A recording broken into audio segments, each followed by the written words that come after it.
This is Blackbird Rook, writing a weekly essay about contemporary art and the culture around it. This essay was originally written for The Telegraph in 2019. Should I buy a Banksy? I'm asked this question every 6 months or so, always by a new collector. Someone careful, not reckless, not dazzled, not trying to impress anyone, at least not consciously. Just looking for something sensible, something recognizable, something that won't require an awkward pause at dinner whilst they explain why the thing on the wall matters. And in a way, Banksy looks like the perfect answer. The name is globally known. The work carries a residue of street culture and political dissent.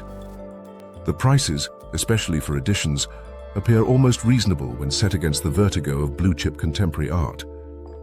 You can buy into a story, politics, rebellion, institutional critique, without having to learn too much of the art world, which is precisely why the question needs slowing down. The traditional advice would be, buy what you like. It's good advice, but incomplete. Buying art is not like buying a jumper or a record or a book. Those are private, disposable choices. Art is a financial decision, an emotional commitment, and a public signal rolled into one. It lives with you. It occupies your peripheral vision. It becomes part of the atmosphere of your home, and quietly, part of how you see yourself. If you're settling because something feels safe, you'll feel that settling every time you pass it. Most new collectors aren't short of enthusiasm. They're short of a threshold of knowledge, the point at which you can hear confident claims and quietly decide which ones matter. That threshold only comes with time spent looking. You wouldn't expect to speak a language fluently without lessons, or play an instrument without practice, yet many people assume they should be able to instantly recognize good contemporary art and treat uncertainty as failure rather than part of the process. It isn't. It's how taste is formed. This is where Banksy becomes less an artist purchase than a psychological one. You are not only buying an image, you are buying credentials. For many people, a Banksy functions the way a leather-bound set of classics once did in a study. Proof of seriousness, proof of conscience, proof of taste, with a dash of rebellion. It says, I'm not a boomer. I may be comfortable, but I haven't forgotten the world is unjust. I own something that once belonged to the street. None of this means the work is bad. Banksy has earned his place in history. His stencils and interventions are accessible, sharp, and often funny. He has changed how people encounter art in public space, and he has done enough to secure a long-term presence in cultural memory. But the fact that something is clever or historically significant does not mean it will be alive on your wall. If you don't feel anything when you look at it, it will be a dead thing very quickly. There is also a social trap here. People don't set out to collect for their friends, but they often do. Recognizable names validate us. They spare us the discomfort of being the only person in the room who thinks something unfamiliar is good. A Banksy comes with an instant chorus. You can own it and relax. But taste isn't demonstrated by agreement. Agreement is often the enemy of collecting. Collecting in any meaningful sense is not a list of culturally approved answers. It is the slow, occasionally embarrassing process of discovering what you genuinely respond to, then learning to stand by it. Not defensively, not with jargon, but with the quiet confidence that comes from time spent looking. We accept that taste evolves with food and music and film. But with art, people behave as though their first reaction must be permanent, and any change is a form of betrayal. It isn't. It's learning. So if you're asking whether you should buy a Banksy, even though the work doesn't excite you, the answer is no. Not because Banksy lacks value, but because the reason you're considering it is one you'll later resent. Which brings us to the other reason people ask this question. Investment. Banksy's market has remained unusually visible for a long time. Auction results rise and fall with headlines, but the overall profile has stayed high. For someone standing on the edge of collecting, this can look like a sensible first step, an accessible entry into the grown-up world of art that might also hold its value. The problem is that buying art purely for investment is a peculiar form of self-sabotage. because you have to live with it. You don't hang your pension plan above the sofa. You don't invite friends round to admire your ISA.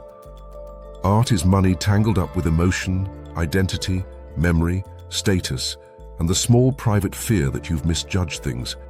Even if you insist you are buying as an investment, the work still has to earn its place in your life. And if we're going to talk about investment seriously, we need to be clear about what you are actually buying when you buy any artwork, Banksy included. You are buying an object, but you are also buying context. In a traditional gallery, roughly half the price of a work will often go to the gallery itself. This figure shocks people until they understand what it supports: rent, staff, shipping, fares, marketing, years of relationship building, introductions to institutions, the slow construction of an artist's career. It's not a perfect system. It can be grubby, but at its best, it creates the conditions in which work can be made and found. Without that structure, there is often no sale at all. Banksy complicates this because the context is not just the gallery system. It is the global story machine. When you buy a Banksy, you are paying for recognizability, for the way the image travels socially without explanation. You are paying for the efficiency of something already digested by the world. That can be powerful, but it can also be fatal. When an image's footprint in the common consciousness becomes too large, it stops provoking and starts decorating. It becomes wallpaper. There is also a practical reality that new collectors often underestimate. Banksy is a magnet for fakes, lazy provenance, murky paperwork, and misplaced certainty. If you enter this market, you need to become boring very quickly. You need to care about certificates, edition details, paper types, print histories, condition reports, and the dull mechanics of legitimacy. If that sounds tedious, don't buy in a category where tedium is the price of entry. So, should you buy a Banksy? A better question is this: what problem are you trying to solve? If the problem is, I want something my friends will recognize, you can solve that. Just be honest with yourself. You are buying a social signal. If the problem is, I want to begin collecting and I'm afraid of making a mistake, a Banksy can feel like a life raft. But a life raft is not a destination. The aim is not to float forever in the safe zone. The aim is to learn to swim. If the problem is, I want an investment, you need to accept that even famous names are subject to fashion, liquidity, condition, and timing. In art, safe usually means already priced in. If the problem is, I want politically alive work, ask whether an image already absorbed into the interiors of the comfortable classes is the sharpest way to achieve that. Sometimes the most radical thing you can do is support living artists now, while their futures are still uncertain. And if the problem is, I want something I'll love living with, you already know the answer. Excitement is not the end of the journey, but it is the beginning. You can learn to love difficult work. You cannot learn to love boredom. Banksy is often used as a shortcut around the real work of collecting, which is the work of attention. There is a vast amount of intelligent, affordable contemporary art beneath the froth of hype and the mediocrity of decorative consensus. The tragedy is that many people never encounter it because they buy the loudest name first and then stop. If your first purchase is a Banksy, make it a conscious choice rather than a default setting. Buy it because you want that work, not because it feels like the least risky way to enter the room. Buy it because it earns its place on your wall, not because it feels safe.